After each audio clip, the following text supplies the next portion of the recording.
ఆముదాల వలస కల్తీ మద్యానికి అట్టాగా మారిందని తీవ్ర ఆరోపణలు చేశారు నియోజకవర్గ వైసీపీ సమన్వయకర్త చింతాడ రవికుమార్. తెలుగుదేశం ప్రభుత్వ హయాంలో కల్తీ మద్యం ఎక్కువగా తయారవుతుందని, సరుబుజ్జిలి మండలంలో కల్తీ మద్యం తయారీకి టీడీపీ నాయకుడే సూత్రధారి అని విమర్శించారు.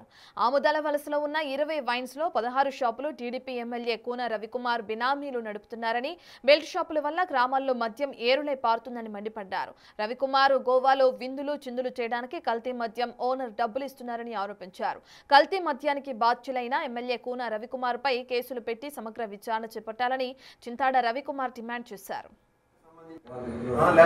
షాప్ ఓనర్ ఈయన సరబుజ్జిలి ఇప్పుడు మొన్న కల్తీ మద్యం దొరికినటువంటి షాప్ ఓనర్ ఈయన మా ఎమ్మెల్యే గారు కోన రవికుమార్ గారు.